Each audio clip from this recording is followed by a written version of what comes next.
Salute to all the real ones out there. It's your boy Mike coming at you again with another video.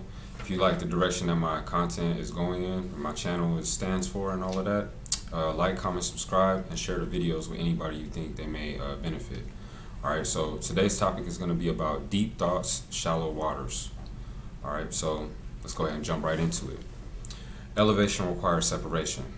This is one of my other videos, by the way. In my journey, I felt alone due to a different perspective that permits me from joining crowds where common interests are shared. Traditionally masculine group bonding aspects of life such as sports, hunting, fishing, cars, or guns have never really appealed to me to the point of becoming a hardcore enthusiast. As a result, I developed a respect for other hobbies and pastimes like history, philosophy, sociology, politics, and economics. So saying that I am more adept to gain excitement by engaging in a debate about current world affairs, many other people would prefer to discuss things involving entertainment like sports, movie, music, etc. This of course makes it more difficult to resonate with men in my vicinity. Not to say that I am against a good boxing match or that I knock anyone who is a huge fan of sports or of the music and film industries, but knowledge has changed the way that I look at many things in this world. For example, these topics below bring up certain thoughts in my mind. So I'm going to jump into the first topic, which is going to be sports, but let me go ahead and segue and explain myself real quick. Alright, so I'm one of these people who had a lot of spiritual awakenings in my life. If you guys know anything about numerology, which if you don't, it's okay, I'm going to make a video about that one day. I'm a number 9. So, you have numbers 1 through 9, 9 being the most mature of all the single digit numbers, and then after that you have 11, 22, and then the very rare number 33.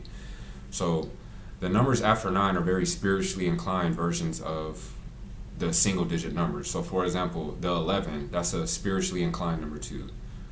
22 is a spiritually inclined number 4, and then 33 is a very highly spiritually inclined number 6, which is considered the master builder.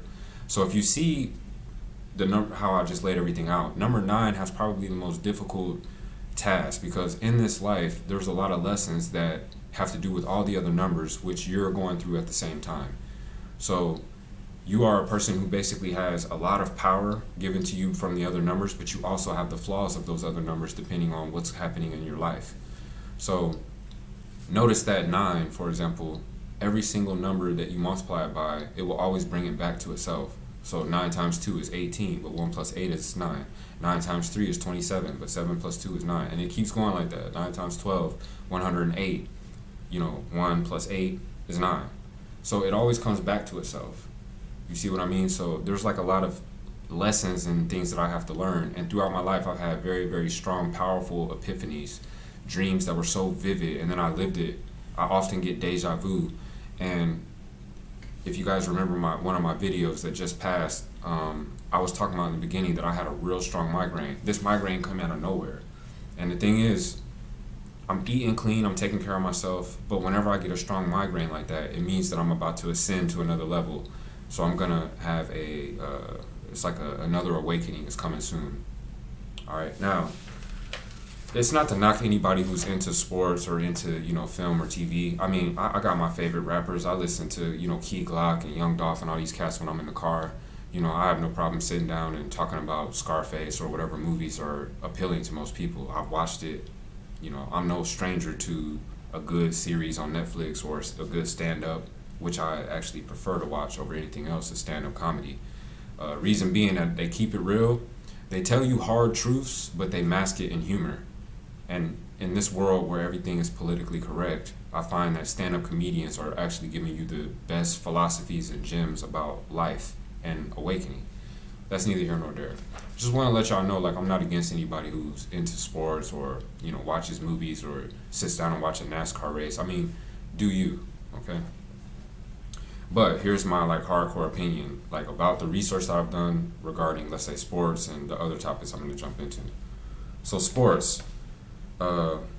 Sports are basically games that were regulated for children. If you go back to early 20th century, no grown men really participated in sports on the level that it is now, and there was a reason for that.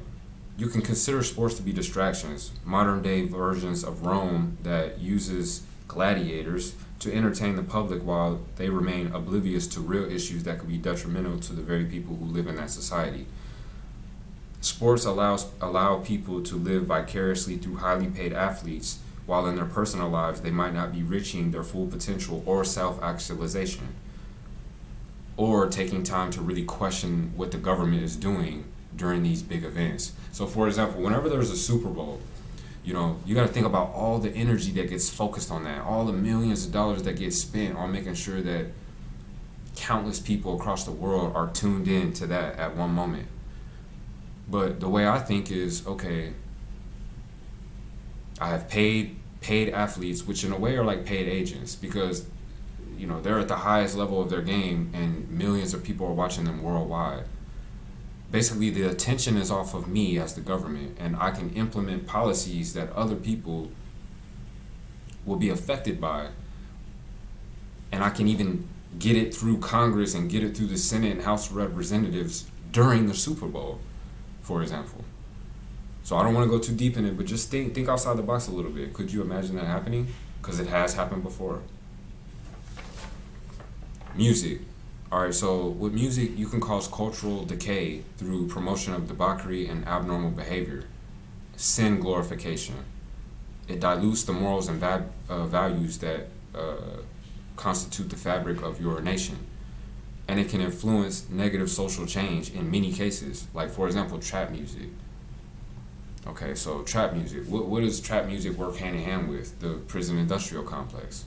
If I have a whole generation of people that aspire to be like the people who glorify, drugs and consumption of drugs and basically being on the block, I'm going to always have like a wheel pumping in new inmates to this private prison, which is very big business. If you think about a prison being in let's say a dead county, like anywhere around the States where there's just nothing going on economically, I can then put a prison there, and now I got a whole, I have like a economic output now, and then I can also introduce corporations which will be able to get cheap labor. This is modern day slavery, and it's all coming from something as simple as trap music.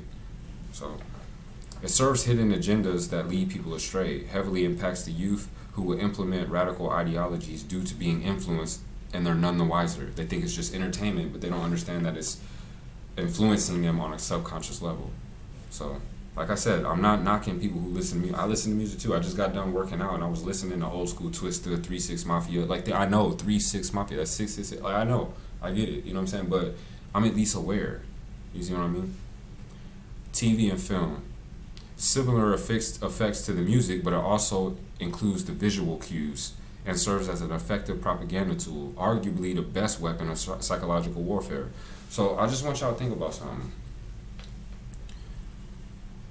When there's like a commercial for a certain show, sometimes they say, like, oh, we're going to take a brief commercial break from this television programming. All right, let's just do a little bit of etymology, okay? Etymology is the study of words, their origin, and where it kind of comes from. There's a lot of meanings in the words that we use that you don't really break down and comprehend on a logical level. Like, for example, I'll go off and then I'll come back to the topic. Like the word understand. Like when someone tells me you understand, I kind of don't want to say yes, because it's like I'm submitting my logic to this person's logic, and I'm standing under what they believe to be something that is true or evident. So, for example, if a cop pulls me over and says, do you understand? Like after he's trying to tell me a bogus charge or whatever, like I don't really want to say yes, because it's like I'm giving him permission to take away my rights. I'm giving him permission on a subconscious level to enact the law on me, you know what I'm saying? Like, but if you think about it, the only law that really applies to us human beings as free spirits is the highest authority, which is the Creator. But we give away our rights by not understanding word magic. You know what I'm saying? So standing under, it comes from the idea of, let's say, when you build something, you have to have a strong foundation on the bottom before you can go up to the top level. So you have to stand under the columns and everything you build before you continue building to make sure that it's stable enough to support more weight. So if I tell you, do you understand, you're standing under what I'm telling you, compared to overstanding or understanding. Like, all this is just word magic. But when it says television, think about it. Tell lies to your vision. Even Eddie Griffin called this out. All right, and it's programming. So it's programming your subconscious with propaganda. I mean, it's right in your face, but I mean, think about it. Social media. All right, so we already talked about social media a lot, but I'm just gonna go in real quick. So social media kind of cripples healthy relationship dynamics. It overloads people with an infinite supply of options, especially young women. And then it's like one man will never suffice, because at any moment you're getting flooded with messages from dudes who usually just want to fuck you, or looking at your pictures and thinking, dang, I crack. But you over here getting an inflated sense of ego and self-worth because of the attention. It raises hypergamy. Hypergamy being, like, in nature, that women are not monogamous. Women are only monogamous to an alpha male or the dude that they perceive at the highest value that they can get until another high value male presents himself. You know, so for example, a woman is not really looking to cheat on you with a lower value dude. A woman, if she cheats, she's looking to replace you, you know, and her eyes are constantly on scan the minute that you start to drop in value or drop your confidence or lose your job or anything that makes you not as high value as she thought you were. Now she's going to start scanning for someone who is higher value than you. That's hypergamy. And another example you can use, like the animal kingdom.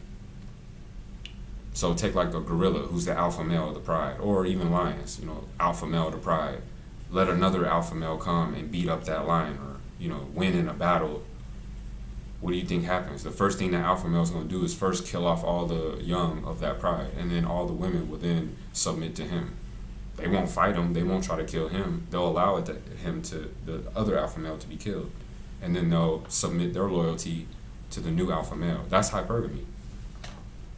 A mobile distraction, social media again. A mobile distraction that can travel with you anywhere, further decreasing personal intimacy and conversations, as well as attention spans. Also, your ability to enjoy life outside of the virtual world may drop. It boosts Hive Mind. Hive Mind is like collective thinking, like basically following what everybody else is about. Limits introspection, zaps spirituality, inspires hyper-individualism, and is arguably the best new method of spreading propaganda and cultural Marxism.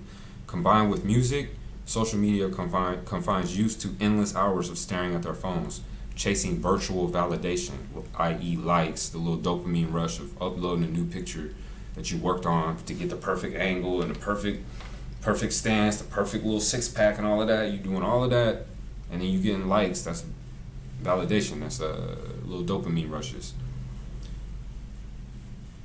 Rather than exploring nature and building actual bonds or friendships that have depth in the real world. All right. I mean, all of that is pretty much self-explanatory. I don't really think I need to elaborate on it. You guys see this stuff all the time. I mean, shit. Sometimes we're all guilty of it. Like, how many times have you, for example, been at work, or, you know, just kind of been chilling, or sometimes I'm on my way to and from work, and then I just think, what's going on with Facebook? Like, look on Facebook, and next thing I know, I'm just scrolling, and then I have to consciously catch myself. Like, dude, that's 3-4 minutes, and it's not like I learned anything. I'm not really gaining much from seeing like these constant posts about literally nothing. Like, most people are really like hitting a dead horse.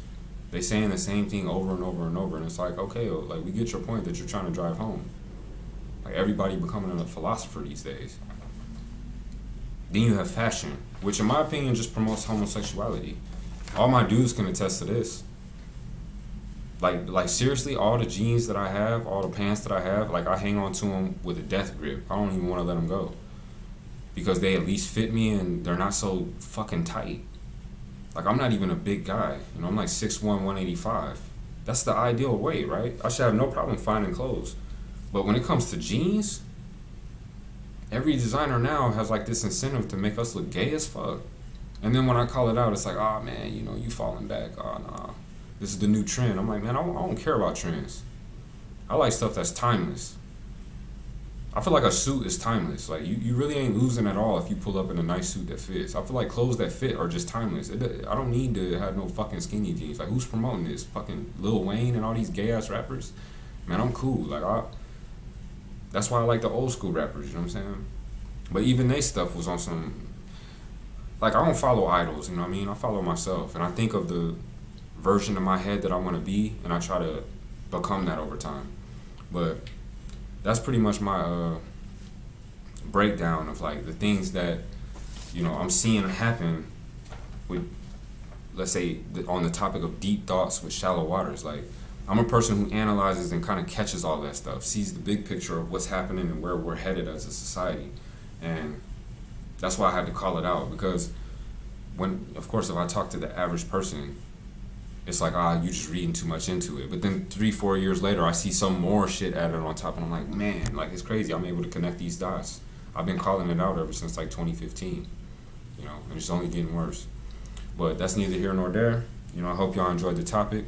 Like, comment, subscribe, and I'll holler back at y'all.